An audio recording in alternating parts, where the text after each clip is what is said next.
विश्व स्तर पर भारत की आज इतनी धमक है कि कोई भी राष्ट्र भारत से मित्रता करना चाहेगा या फिर शत्रुता, लेकिन भारत को नज़रअंदाज नहीं किया जा सकता है। भारत ने अपनी यह प्रतिष्ठा अपने सामाजिक, राजनीतिक, आर्थिक और वैज्ञानिक प्रगति से पाई है, लेकिन इसके अलावा भारत की भौगोलिक स्थिति भी इसके लिए जिम्मेदार है। नमस्कार, मेरा नाम है मनीष भारती और आप देख रहे हैं संस्कृति IAS यूट्यूब चैनल। आज हम जिस मुद्दे पे बात करेंगे वह है भारत की भौगोलिक स्थिति, प्रशांत क्षेत्र में महाशक्तियों के बीच वर्चस्व की लड़ाई। इस पे हम गहराई से बारी बारी में बात करेंगे। आइए, सबसे पहले आपके लिए एक सूचना है, इस पे हम बात करते हैं। संस्कृति IAS UPPCS प्रीलिम्स के लिए जो 2023 में देने वाले हैं उसके लिए टेस्ट सीरीज लेकर के आई है। 29 जनवरी 2023 से इसकी शुरुआत हो रही है। दिल्ली और प्रयागराज दोनों ही सेंटर पे आप टेस्ट सीरीज दे सकते हैं। 15 टेस्ट इसमें रखा गया है, जिसमें 12 समान अध्ययन के हैं और 3 CSET का रखा गया है। शुल्क जो है मात्र 6000, उसमें भी जो प्रथम 200 विद्यार्थी नामांकन वाले होंगे उन्हें 3000 का ही शुल्क देना होगा। इसका मतलब है कि आप जल्दी से जल्दी इसमें नामांकन लें ताकि आप 200 के अंदर आ सकें। जो स्टूडेंट संस्कृति IAS के स्टूडेंट हैं, पढ़ रहे हैं, उन्हें केवल 2000 लगेगा और वे सभी छात्र जो कम से कम एक बार मेंस दे चुके हैं उन्हें 1000 ही रुपया देना पड़ेगा। आइए अब हम लौटते हैं अपने विषय वस्तु की ओर। चलिए अब देखते हैं कि यह खबर आजकल चर्चा में क्यों है।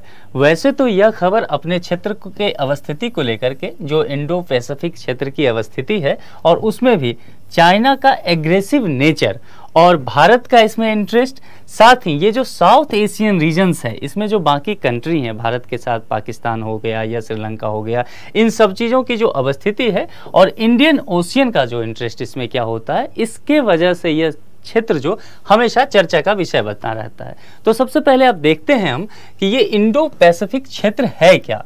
अगर आप इसे समझें तो यह एशिया प्रशांत के क्षेत्र के रूप में जाना जाता था पहले, लेकिन इसे अब हम इंडो पैसिफिक कहते हैं। यह दरअसल जो भारत की अवस्थिति है, भारत की अवस्थिति और ये जो हिंद महासागर है पूरा, ये हिंद महासागर के नाम पर इसका नाम रखा गया। इसमें प्रशांत महासागर, हिंद महासागर और उसके आसपास के जो क्षेत्र पड़ते हैं वह सब सम्मिलित होता है। आपको इस मैप से पूरा अच्छे से दिखेगा। देखिए, ये जो मैं रेड सर्कल कर रहा हूँ, ये रेड सर्कल पूरा का पूरा इंडो पैसिफिक रीजन है। अब आप इसमें समझिए, ये पैसिफिक ओशियन का पूरा हिस्सा आ गया इसमें, ये इंडियन ओशियन का पूरा हिस्सा आ गया इसमें, इंडिया का यहाँ अवस्थिति है, ठीक है, इसमें इंडिया भी, पाकिस्तान भी आ गया। ये जो आसियान कंट्री हैं यह भी इसमें सम्मिलित हो गया। चाइना पड़ता है इसमें, थोड़ा हिस्सा मंगोलिया का, ये जापान का और साउथ चाइना सी भी यहाँ पूरा, ऑस्ट्रेलिया भी, तो और यहाँ से USA का भी इंटरेस्ट बनता है। तो आप इस पूरे क्षेत्र को देखेंगे तो विश्व की जितनी भी तमाम महाशक्तियाँ हैं और उनके बीच जो विवाद हैं वो सब आपको यहाँ दिखेगा। देखिए, भारत का पाकिस्तान के साथ संबंध टकराव वाला चलता रहता है, भारत का चाइना के साथ चलता रहता है, चाइना का आसियान कंट्री के साथ चलता है, चाइना का जापान के साथ संबंध खराब रहता है, फिर चाइना का USA के साथ संबंध खराब रहता है। तो ये चीज़ें जो है, जितनी भी वैश्विक महाशक्तियां हैं वो सब के सब इसी क्षेत्र में आ रही हैं और यह भी एक समस्या का कारण रहता है। इसके वजह से भी इस क्षेत्र में हर महाशक्ति चाहती है कि मेरा वर्चस्व बना रहे, मेरी दबदबा कम ना हो। अब इसे देखते हैं कि इस क्षेत्र का एक जो महत्व है ना, एक नज़र में देख लेते हैं कि इस क्षेत्र का ये जो इंडो पैसिफिक रीजन है इसका क्या जो एक महत्व है, इसे देखते हैं। देखिए, इस क्षेत्र में कम से कम 38 देश शामिल हो रहे हैं, 13 तो आसियान का ही हो गया। फिर ये जो साउथ का जो एशिया क्षेत्र पड़ता है, यहाँ इंडिया, पाकिस्तान, श्रीलंका हो गया, मालदीव हो गया, ये सब यहाँ जो पड़ जाता है। ऑस्ट्रेलिया का, ऑस्ट्रेलिया के साथ न्यूजीलैंड और छोटे छोटे द्वीपीय देश करीब 12-15 देश हैं, वो सब आ जाता है। आसियान कंट्री, जापान, कोरिया, उधर USA, ये सब मिला के तकरीबन 38 देश इसमें शामिल होता है, जो अपने आप में ही एक बहुत बड़ी संख्या है अगर पूरे वैश्विक स्तर पर देखें तो। और वर्ल्ड का जो सरफेस एरिया है, ये पूरे विश्व के आप ग्लोब में देखें तो उसका जो सरफेस एरिया है वो तकरीबन 44% है, लगभग आधा। उसके बाद और जो ये जनसंख्या है यह 65%, आधे से भी 15% ज़्यादा विश्व की जनसंख्या इसी क्षेत्र से पाई जाती है। और जो GDP है, आप देखिए GDP भी 62% पे है, यानी कि 50% से भी ज़्यादा, 62 से 12%। तो पूरी जो GDP है, पूरा जो इकोनॉमिकल जो इंफ्रास्ट्रक्चर है या जो घटनाएं हैं वो सब हिंद प्रशांत क्षेत्र पर निर्भर करता है विश्व का, इसलिए भी इस क्षेत्र में महाशक्तियों का वर्चस्व लगा रहता है, जंग लगी रहती है। जो मर्चेंटाइज ट्रेड है वो 46% पे है और कंटेनर ट्रेड जो है वो 55% पे है और शिप बूम एनर्जी ट्रांसपोर्ट वह तकरीबन 70% तक चला गया है। तो यह क्षेत्र जो है अपने इन्हीं वजहों से चर्चा में बना रहता है, अपने इन्हीं कारणों से, इन्हीं विशेषताओं से हर महाशक्ति चाहती है कि इस क्षेत्र पे हर किसी का पकड़ बना रहे। अगर इस क्षेत्र पे पकड़ बना रहा तो वैश्विक स्तर पर उसकी स्थिति मजबूत होगी, सामरिक रूप से भी, आर्थिक रूप से भी, राजनीतिक रूप से भी, और अगर सैन्य रूप से, सुरक्षा रूप से देखें तब भी। तो ये क्षेत्र जो है इसलिए चर्चा का कारण भी रहता है। अब देखिए, इंडो पैसिफिक पर नियंत्रण रखना जरूरी क्यों है किसी भी देश के लिए? अगर भारत के नज़रिए से देखें, आप अमेरिका के नज़रिए से देखें, या चीन एक महाशक्ति यहाँ है, तो इन तीनों के नज़रिए से और बाकी जो भी राष्ट्र हैं उन सबों के नज़रिए से देखें तो यह क्षेत्र क्यों इतना महत्वपूर्ण हो जाता है, क्यों सभी चाहते हैं कि इस पर उसकी पकड़ बनी रहे? समुद्री व्यापार मार्ग एक सबसे बड़ा कारण यहाँ है। दूसरा अगर देखें तो सामरिक महत्वाकांक्षाओं को लेकर के भी, देखिए समुद्री व्यापार मार्ग को एक बार हम समझते हैं। यह जो भारत है और यहाँ से ये समुद्री व्यापार मार्ग ओशियन, इंडियन ओशियन का सबसे पहले हम समझते हैं। इंडियन ओशियन में यहाँ से अगर अफ्रीका से व्यापार चलता है, अफ्रीका से मेडागास्कर रूट से होते हुए यहाँ पहुँचता है, यहाँ चाइना, यहाँ जो चाइना जो है यहाँ पे एक ग्वादर पोर्ट बना रहा है पाकिस्तान में, यह पर जाता है। यहाँ पे अरब से जो रूट आता है वह भी कनेक्ट होता है इस जगह पर जाकर के। यहाँ श्रीलंका से होता हुआ हम्बन टोटा यहाँ पे है, तो हम्बन टोटा से भी एक रूट यहाँ गया इंडियन ओशियन का, यहाँ से होता हुआ और फिर ये साउथ चाइना तक पहुँच जाता है। तो अब देखिए पूरा का पूरा समुद्री व्यापार जो है, चाहे वो अफ्रीका से हो, अरब से हो, भारतीय हिस्सों से हो, यहाँ पे फिर ये साउथ चाइना सी तक जाना हो, तो पूरा व्यापार विश्व का यहीं से चलता है। इसीलिए समुद्री व्यापार की वजह से यह क्षेत्र बहुत अधिक महत्वपूर्ण हो जाता है। और सामरिक महत्वाकांक्षा तो है ही, क्योंकि जितने व्यापार हैं यहाँ पे उससे इंटरेस्ट बना है। दुनिया की जो आज जो जंग है ना, वह मुख्य रूप से व्यापार का ही है। तो व्यापार में सब चाहते हैं कि हम अव्वल रहें, उसके वजह से तमाम तरह की परिस्थिति उत्पन्न होती रहती है। तो अगर आप देखेंगे इस रूट को तो आप सामरिक महत्व भी समझ में आ जाएगा कि नौसेना का यहाँ क्या महत्व है, सुरक्षा का क्या महत्व है। यहाँ पे जो इकोनॉमिक कॉरिडोर होते हैं, जो आर्थिक क्षेत्र सभी देशों के होते हैं समुद्र से लगते हुए 200 नॉटिकल माइल तक, उसका भी इंटरेस्ट आपको समझ में आएगा। और फिर चटगांव आप देखिए और हम्बन टोटा, ये दो बंदरगाह है। अगर चटगांव मैं आपको दिखाऊं तो ये तकरीबन ये बांग्लादेश के आसपास यहाँ है, ठीक है, बांग्लादेश का एक पोर्ट है ये। और हम्बन टोटा श्रीलंका का एक पोर्ट है। श्रीलंका के इस हम्बन टोटा पोर्ट को चाइना ने 99 साल के लिए लीज पर ले लिया है। जो इसके समुद्री मार्ग से जो इसके जहाज आएंगे वो लंबी दूरी तय करके यहाँ पर रुक सकते हैं और फिर यहाँ से इसकी एक यात्रा शुरू हो सकती है, या तो चटगांव के माध्यम से, और चटगांव से होते हुए बांग्लादेश के रूट से यह चाइना तक सामान ले जा सकता है, या फिर ये साउथ चाइना से ले जा सकता है। तो ये दोनों जगह भी अब महत्वपूर्ण हो गया है। चाइना का इस दोनों जगह पर संधि हो चुका है। यह भी इसीलिए इस क्षेत्र में बाकी राष्ट्रों के लिए एक समस्या का कारण होता जा रहा है। दूसरा, बेल्ट एंड रोड इनिशिएटिव, यह अपने आप में पिछले कुछ वर्षों में बहुत चर्चा में रहा है। चीन के जो राष्ट्रपति हैं शी जिनपिंग, उनका ड्रीम प्रोजेक्ट है ये। वो किसी भी हाल में इस प्रोजेक्ट को पूरा करना चाहते हैं। उनकी इच्छा है कि इस प्रोजेक्ट में, इस इनिशिएटिव में दुनिया के अधिकांशतः देश शामिल हो और इस प्रोजेक्ट को पूरा करें।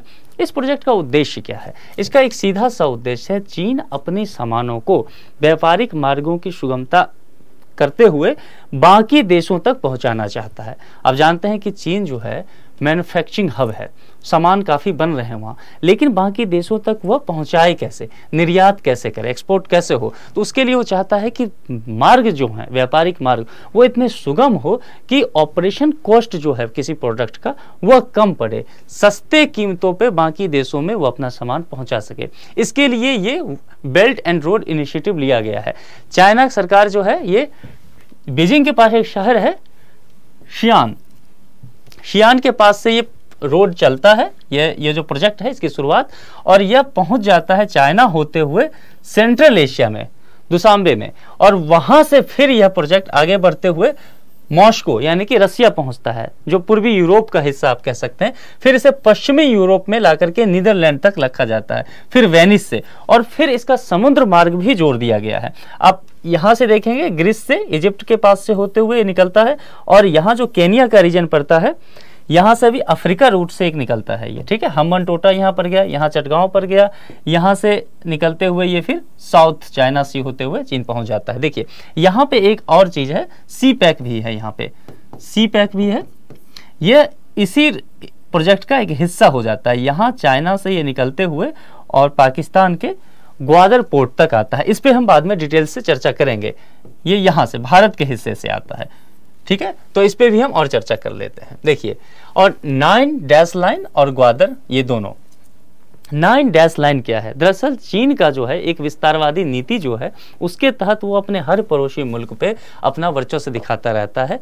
एक जो हथियाने का, भूमि हथियाने का एक जो उसका तरीका है, उसका ही एक और जो सैंपल आप कह सकते हैं, एग्जाम्पल, वो 9 डैश लाइन है। 9 डैश लाइन ये साउथ चाइना सी में है, और ये 9 डैश ऐसे लाइन पड़े हुए हैं, मतलब एक काल्पनिक लाइन है ये सी के तहत। और चीन का ये दावा है कि यह जो 9 डैश लाइन है, इसके अंतर्गत जितनी भी समुद्रिक सीमा है वह उसका पड़ता है। इसमें 2 जो है विवादित आइसलैंड भी है। चीन कहता है कि यह उसका ही हिस्सा है, वह कृत्रिम द्वीप भी यहाँ बना रहा है। अब इससे समस्या किसको है? देखिए, यहाँ अगर चीन है तो इससे समस्या जो भी है वियतनाम को है, जो आसियान कंट्री है उन सबके लिए समस्या का कारण है। फिलीपींस का यहाँ पे समस्या है, यहीं पे पड़ता है ताइवान। ताइवान को तो चीन अपना ही हिस्सा मानता है, उसे तो अलग देश मानता ही नहीं है, तो उसके लिए भी एक समस्या का कारण बना हुआ है। साथ ही कोरिया प्रायद्वीप के लिए और जापान के लिए भी, तो ये एक मसला यहाँ जुड़ के आता है। इसीलिए जापान भी हो या वहाँ पे कोरिया हो या फिर ये जो आसियान कंट्री हैं, ये सब का इंटरेस्ट जो है ये इंडो पैसिफिक में हो जाता है कि अगर इस पे चीन का वर्चस्व ना हो तो स्थिति सामान्य रहेगा। उसके बाद देखिए, ग्वादर की भी चर्चा कर लेते हैं। ग्वादर यहाँ पड़ता है, यह बलूचिस्तान का हिस्सा पड़ता है। तो चाइना क्या कर रहा है कि वो अपना प्रोजेक्ट तो ले जा रहा है, और यहाँ से कासगर जो चीन का हिस्सा है, यहाँ से यह चलता है। और भारत में जो क्षेत्र जो गिलगिट बाल्टिस्तान का है वो भारतीय हिस्सा है, लेकिन अवैध रूप से उस पर अभी पाकिस्तान का कब्जा है।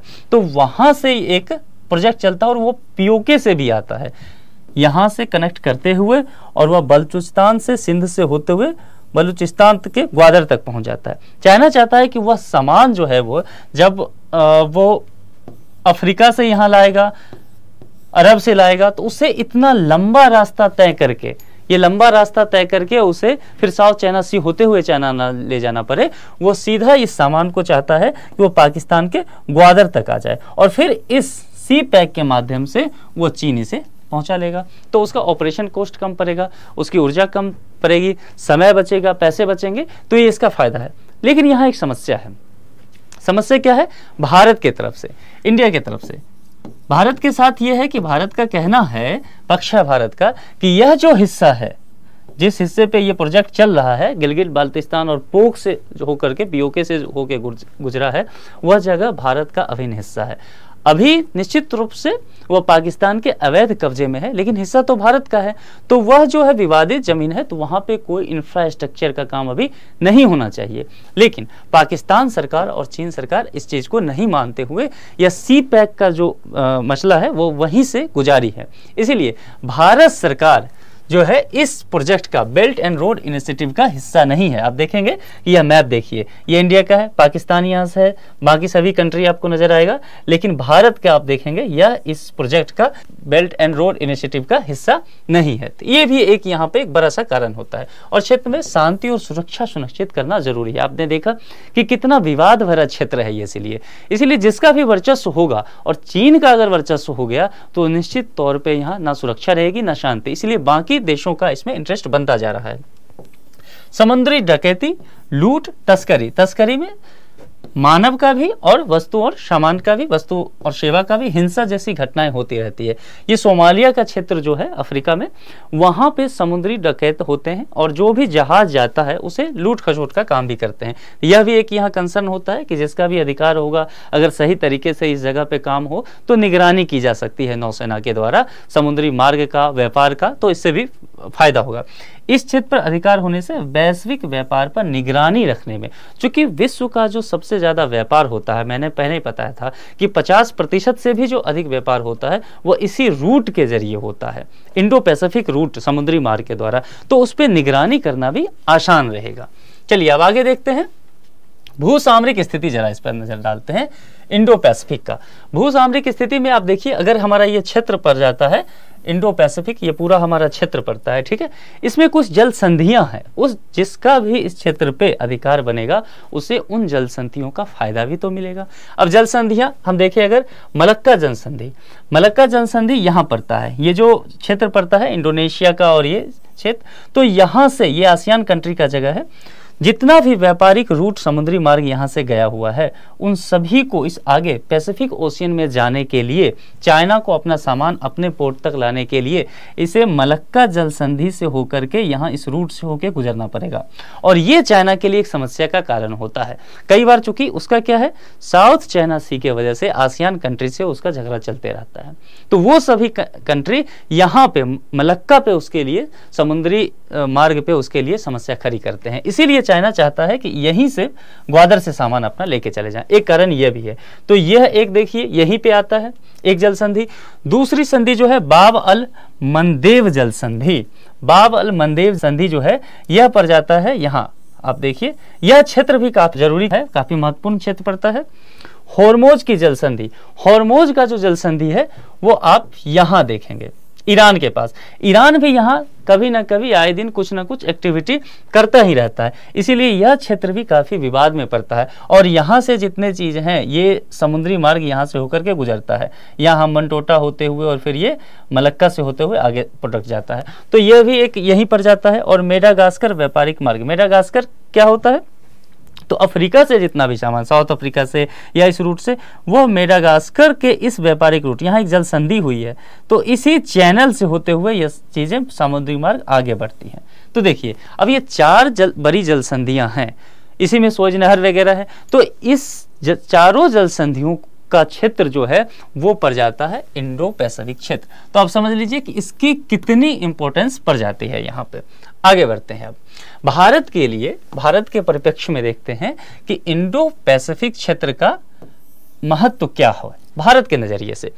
देखिए भारतीय प्रभाव में वृद्धि होगी, भारत के प्रभाव में वृद्धि किस तरह से होगी उसके लिए एक छोटा सा पहले हम देख लेते हैं कि भारत का जो है जहां सीमा खत्म होता है, मतलब भूमि का सीमा, उसके बाद समुद्र का सीमा क्या होता है, उसका नियम क्या है। देखिए यह भारत की सीमा है, ये व्हाइट का देख रहे हैं, जहां से भूमि खत्म है वहां से 12 नॉटिकल माइल, 12 नॉटिकल माइल, और 1 नॉटिकल माइल जो होता है 1.58 किलोमीटर के आसपास, यानी कि आप समझ लीजिए तकरीबन 2 किलोमीटर, ठीक है।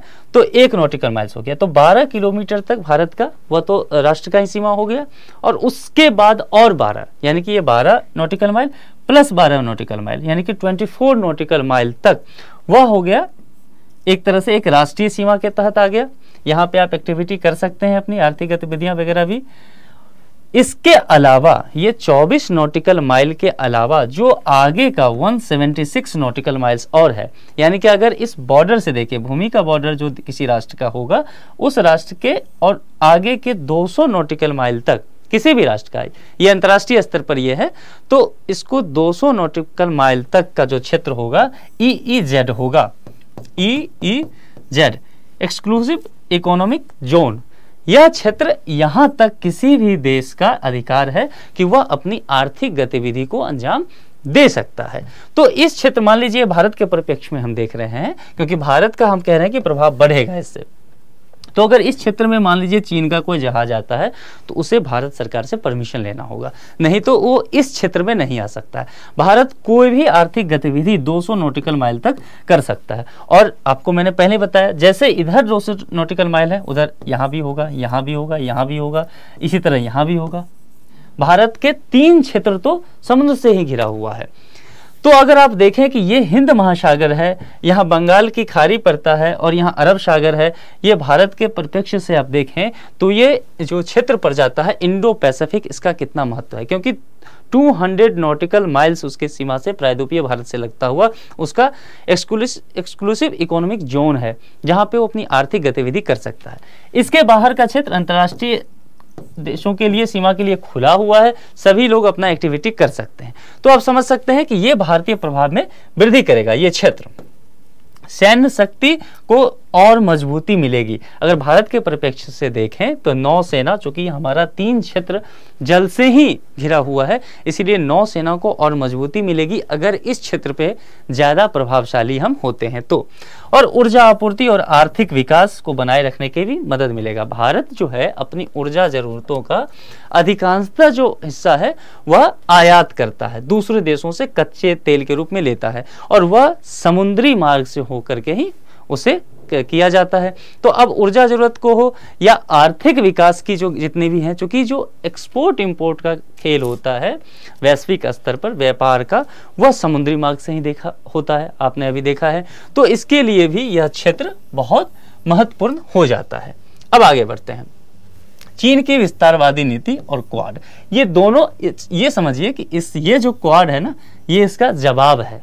वो देखते हैं कैसे। और चीन की विस्तारवादी नीति तो आपको मैंने पहले ही बताया, फिर समझिए कि चीन का जो है, इसका अपने सभी पड़ोसी राष्ट्रों के साथ, देशों के साथ झगड़ा चलता ही रहता है। अगर आप इसका मंगोलिया के साथ देखें, फिर भी जापान के साथ, रसिया के साथ, यहाँ जितने भी साउथ चाइना सी 9 लाइन जो है वहाँ पे, चाहे वो ताइवान के साथ हो, फिलीपींस के साथ हो, वियतनाम के साथ हो, सभी के साथ इसका विवाद चलता रहता है।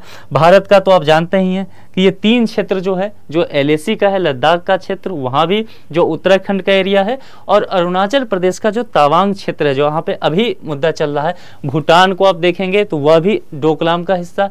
यानी कि चीन को लेकर के, चीन का आप देखेंगे उसकी विस्तारवादी नीति यह कहती है कि वह ऐतिहासिक रूप से या फिर कोई ऐसा डॉक्यूमेंट वो ढूंढ लाता है जिसके आधार पे वो कहता है कि ये फलाना क्षेत्र जो है उसका हिस्सा रहा था, इसलिए उसका उस पर अधिकार है। हांगकांग के साथ भी ये देखेंगे, या तिब्बत तो उसके अधिकार में ही है। तो ये सब चीन के विस्तारवादी नीति के तहत आता है। चीन ने अपनी इस नीति से पूरी दुनिया को परेशान कर रखा है, इसीलिए भारत सहित उसके पड़ोसी देश या और भी इस क्षेत्र के जो महाशक्ति हैं, उन्होंने मिल बैठ करके विचार किया कि चीन के इस नीति का जवाब देना आवश्यक हो गया है, नहीं तो यह समस्या और भी दिनों दिन गहराती जाएगी। और इसका जवाब क्या हुआ? क्वाड। अब इसे समझते हैं। क्वाड को हम ये देखिए, इसमें 4 पार्टनर एक साथ आए। विश्व की जो 4 महाशक्तियां थी वो एक साथ आए। पहला तो इंडिया, क्योंकि इंडिया इस क्षेत्र में पड़ता है, यहां पे हिंद महासागर में। दूसरा जो है वह जापान। जापान जो है भारत का सदाबहार मित्र रहा है। तीसरा जो है वो ऑस्ट्रेलिया, भारत का ऑस्ट्रेलिया के साथ भी मित्रतापूर्ण संबंध हमेशा ही लगभग रहा है। और चौथा USA। अब जानते हैं कि पिछले 1 दशक में, तकरीबन 1-1.5 दशक में भारत और USA का संबंध काफी अच्छा हुआ, संबंधों में प्रगाढ़ता आई है। इन चारों ने मिल बैठ करके विचार किया कि हमें कुछ ऐसा करना होगा जिससे चीन के विस्तारवादी नीति को हम जवाब दे सकें। साथ ही चीन जो इस समुद्री क्षेत्र में अपना प्रभाव बढ़ा रहा है, जब मन होता है जहां भी जहाज लेके पहुंच जाता है, निगरानी करता है, दूसरे के अधिकार क्षेत्र में प्रवेश करता है, अंतर्राष्ट्रीय कानूनों की धज्जियां उड़ाता है। तो ये सब समस्या इन राष्ट्रों के लिए होना शुरू हो गया कि चीन का प्रभाव अगर बढ़ता रहा तो हमारी जो स्थिति है वह कमजोर होगी, हमारा व्यापारिक मार्ग जो है वह असुरक्षित हो जाएगा, हमारी ऊर्जा जरूरत जो है उसमें कमी आएगी, और हमारा जो ऑपरेशन कॉस्ट है जो प्रोडक्ट का वह बढ़ेगा, आयात निर्यात जो है उसमें कमी आएगी, अवरोध आएगा। तो इन सब चीजों को देखते हुए क्वाड का इन चारों देशों ने निर्माण किया। अब देखिए इसकी अवस्थिति को जरा समझ लीजिए। यहाँ इंडिया पड़ता है, जापान यहाँ है, यहीं पे साउथ चाइना सी है, इसका भी इंटरेस्ट था इसमें, और यहाँ पे पड़ जाता है ऑस्ट्रेलिया, ठीक है। और फिर यहाँ से पैसिफिक ओशियन से होते हुए यहाँ USA है। अब ये चारों मिलकर के एक ऐसा रूट बना लिए हैं, इन चारों ने ऐसा व्यवस्था किया है कि हम यहाँ पे एक संगठन बनाएं, इसके तहत मिल बांट करके काम करें। यहाँ पे सैनिकों का अभ्यास होगा, व्यापारिक मार्ग को ये दुरुस्त करेंगे, साथ में निगरानी करेंगे, और एक तरह से एक मनोवैज्ञानिक दबाव बनाएंगे। किस पे? चीन पे। चीन की जो विस्तारवादी नीति है इसका कड़ाई से जवाब देंगे। अब चीन इससे परेशान है, हालांकि इन्होंने कोई लिखित रूप से ये नहीं कहा है कि हम चीन के विस्तारवादी नीति के जवाब दे रहे हैं या चीन के खिलाफ होकर के हम ऐसा काम कर रहे हैं, ऐसा इन्होंने नहीं कहा। इन चारों देशों ने बहुत ही दिलचस्प अंदाज में कहा है कि देखो हम क्वाड तो इसलिए बना रहे हैं कि हमारा समुद्री मार्ग अच्छा हो, व्यापार बढ़े, हम चारों के बीच और जो है दोस्ताना व्यवहार मजबूत हो। मतलब ये अच्छा अच्छा कह करके चीन के लिए परेशानी खड़ी कर रहे हैं। चीन इस बात को समझता है। चीन का कहना है कि नहीं नहीं, ये जो क्वाड इन लोगों ने बनाया है ये तो मेरे ही खिलाफ है। चीन भी इस बात को समझ रहा है, और अगर सही मायने में देखे तो सच्चाई भी यही है जो चीन समझ रहा है। तो आगे देखते हैं और क्या है इसका। अब देखिए इस क्षेत्र में भारत अपना प्रभाव बढ़ाने के लिए और क्या प्रयास कर रहा है, इस बात पे भी हम गौर करते हैं। देखिए इंडो पैसिफिक का जो रीजन है ना, इसमें चूंकि मैंने बताया कि 38 देश हैं तकरीबन, तो भारत इस क्षेत्र में है। भारत का इन 38 देशों के साथ जो संबंध है वह सामाजिक स्तर पे भी है, राजनीतिक स्तर पे है, और सबसे महत्वपूर्ण जो है वो आर्थिक लेवल को लेकर के है। तो ये आर्थिक समझौते कुछ होंगे। जो अंतर्राष्ट्रीय जगत में जो समझौते होते हैं कई तरह के, आर्थिक क्षेत्र बात को लेकर भी देखें तो वो अंतर्राष्ट्रीय स्तर पर भी हो सकता है, वो क्षेत्रीय हो सकता है, वो द्विपक्षीय हो सकता है, उसमें 2 3 4 संगठन 5 संगठन एक हो सकते हैं कई क्षेत्रों के, अलग अलग क्षेत्र से आकर के। तो ये आर्थिक समझौता 2 तरह का इस क्षेत्र में बहुत प्रचलित है। ये इंडो पैसिफिक क्षेत्र की बात कर रहा हूँ। RCEP क्या है? Regional comprehensive economic partnership. इसमें आसियान कंट्री और चाइना और कई सारे कंट्री, ऑस्ट्रेलिया वगैरह शामिल है। अभी हम इस पे बात करेंगे। और दूसरा पड़ता है ट्रांस पैसिफिक पार्टनरशिप, TPP। यह जो है प्रशांत क्षेत्र का है, यानी कि इसमें USA शामिल है, इसमें ऑस्ट्रेलिया भी पड़ता है, लैटिन अमेरिका के 2 देश इसमें शामिल हैं, जापान है। तो ये सब कंट्री मिलकर के इस 2 जो क्षेत्रीय समझौता है इसको साझा करते हैं। देखिए भारत शुरू से ही चाहता रहा कि अपनी सक्रियता इन दोनों क्षेत्रीय संगठनों में बढ़ाएं। देखिए 2019 में भारत ने ये अब कर लिया है कि हमें RCEP में शामिल नहीं होना। इसका एक कारण है, अभी बताता हूं, नहीं होना। लेकिन इससे पहले भारत तकरीबन 9-10 साल तक एड़ी चोटी का जोर लगाता रहा, काफी मेहनत किया कि वह RCEP का हिस्सा बने। लेकिन फिर भारत ने मन बनाया कि ऐसा नहीं करेंगे। इसका कारण क्या है? इसका कारण है कि भारत यदि इसमें शामिल हो जाता RCEP में, तो उसे एक और होता, वो होता नुकसान फ्री ट्रेड एग्रीमेंट का। ठीक है, फ्री ट्रेड एग्रीमेंट। ये जो है FTA, यह भी इस पार्टनरशिप में चलता है। यानी कि जो भी देश इसका हिस्सा बनेंगे, इस पार्टनरशिप में आएंगे, उनके बीच FTA भी होगा, फ्री ट्रेड एग्रीमेंट बनेगा, एक समझौता बनेगा जिसमें व्यापार क्या होगा? मुक्त होगा, मुक्त व्यापार समझौता। भारत को अपनी चिंता हुई क्या? इसमें देखिए एक चाइना पहले से है। भारत का चाइना के साथ व्यापार घाटा हर वित्तीय वर्ष में बढ़ता ही जा रहा है, वो रुकने का नाम नहीं ले रहा है। क्योंकि भारत क्या है, वहां निर्यात कम करता है, आयात बहुत ज्यादा सामानों का होता है। चाइना ऐसा ही मैन्युफैक्चरिंग हब है। तो भारत को समस्या है कि इसमें चाइना भी एक देश है। अब अगर इसमें हम शामिल होते हैं तो ये मानना पड़ जाएगा, और ये मानना पड़ गया तो चीन है इसमें। और अगर चाइना अपना सप्लाई जो है, अभी तो चलिए बहुत तरह के उस पर हम टैक्स वगैरह लगा देते हैं, लेकिन जब ये होगा तो सीधा वो भेजेगा सामान हमारे यहाँ निर्बाध रूप से। तो हमारी जो घरेलू बाजार है, हमारा जो इंडस्ट्री है, वो तो बिल्कुल ध्वस्त हो जाएगा, हमारा इंडस्ट्री तो खत्म हो जाएगा। दूसरा, भारत का जो ये सेक्टर है MSME, यह तो समझिए चाइना ने वैसे भी बर्बाद कर दिया है। लेकिन अब अगर फ्री ट्रेड एग्रीमेंट चाइना के साथ हो गया तो ये सेक्टर तो हमारा समाप्त है। आप देख रहे होंगे दिवाली में जो पटाखे छूटते हैं वो भी चीन से बन के आता है। गणेश और लक्ष्मी भगवान की जो मूर्तियां आती है वो भी चीन से बन के आता है। होली में रंग जो लगाते हैं वो भी चीन से बन के आता है। तो ये छोटे छोटे प्रोडक्ट हैं। ये कौन सा सेक्टर बनाता है? MSME। लेकिन अब कहां से बन के आ रहा है? चीन से। तो समस्या बन रही है, जबकि इसका मेंबर नहीं है, free trade agreement Bharat China का नहीं है, तब भी ये क्षेत्र समस्या में है। लेकिन अगर ये हम आ गए इसमें, तब तो पता नहीं क्या होगा, बिल्कुल ही हमारा बाजार खत्म हो जाएगा। हम तो फिर एकदम निर्यात ही कर ही नहीं पाएंगे, सभी चीजों का आयात ही होगा।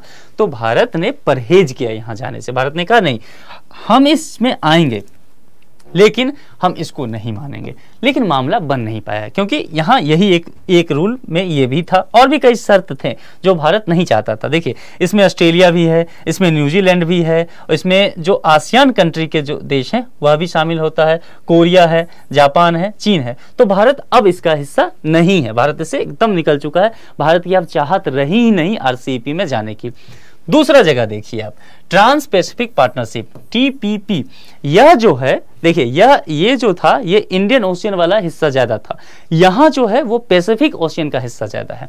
इसमें देखिए ये USA आ गया, ये मैक्सिको है, ये कनाडा है और लैटिन अमेरिका के 2 देश भी इस संगठन में हैं। एक तो पेरू हो गया आपका और एक चिली हो गया, ये दोनों इस तरफ से। और ये ऑस्ट्रेलिया महाद्वीप के 2 देश हैं यहाँ पे, ऑस्ट्रेलिया और न्यूजीलैंड। उसके बाद जो आसियान कंट्री हैं कई वो इसमें शामिल होते हैं, चाहे वो वियतनाम हो गया, ब्रुनई हो गया, मलेशिया या फिर सिंगापुर हो गया, जापान भी आता है और उसमें ये सब कंट्री मिलके TPP समझौता साइन करते हैं और ये पार्टनरशिप में अपना व्यापार वगैरह का काम करते हैं। भारत इसका भी हिस्सा नहीं है, लेकिन भारत यहाँ तो चाहता ही था, अभी तो फिलहाल मामला नहीं है, भारत के यहाँ भी इंटरेस्ट बना हुआ है। चूंकि भारत के सभी ज्यादातर जो है मित्र राष्ट्र हैं, इसमें भी देखेंगे और इसमें भी देखेंगे तो भारत का एक इंटरेस्ट, भारत ने सोचा कि यहाँ पे जितने भी कंट्री हैं RCEP में, इन सबों में से अधिकांशता के साथ हमारा द्विपक्षीय संबंध तो है ही। तो जब द्विपक्षीय संबंध है ही, व्यापार चल ही रहा है, तो फिर क्यों ये साइन करके इसको अपने ऊपर थोपे और अपनी इंडस्ट्री को बर्बाद कर लें। तो भारत इसलिए भी इससे बाहर है। लेकिन भविष्य में कभी अगर सुगमता बना, कभी FTA की बाध्यता नहीं रही, तो भला भारत क्यों रहेगा वैसे बाहर। यहाँ आने के बहुत सारे फायदे हैं, उसका लाभ उठाएगा। अब हम एक प्रश्न की तरफ बढ़ेंगे और आज का जो प्रैक्टिस प्रश्न है वह आपका मेंस के नेचर का है। आप इसका जवाब 250 शब्दों में दे सकते हैं। आप इसे लेके कमेंट बॉक्स में डाल सकते हैं। आइए मैं प्रश्न आपको बता देता हूं, कीवर्ड जरूर आपको समझा दूंगा। भारत यानी कि भारत के परिप्रेक्ष्य में लिखना है। भारत के लिए इंडो पैसिफिक क्षेत्र, इंडो पैसिफिक क्षेत्र जो ये पूरा रीजन पड़ता है इंडिया का, ये देखिए ये पूरा इंडो पैसिफिक क्षेत्र के सामरिक महत्व पर चर्चा करते हुए, सामरिक महत्व, ठीक है, वर्तमान में यानी कि करंट की बात की जा रही है, अभी जो चल रहा है वर्तमान में, इस क्षेत्र में विद्यमान चुनौतियों का वर्णन करें। आप इसे सही से लिख करके आप कमेंट बॉक्स में डालिए। आप कमेंट में ये भी लिख सकते हैं कि आप और किस अन्य मुद्दों पे वीडियो चाहते हैं। हमारी टीम कोशिश करेगी, हम कोशिश करेंगे कि आप तक लेके आए। उम्मीद करता हूं आज का हमारा पूरा चर्चा आपके पठन पाठन में सहायक सिद्ध हुआ होगा। अपना ख्याल रखिए, जल्दी मिलते हैं, धन्यवाद।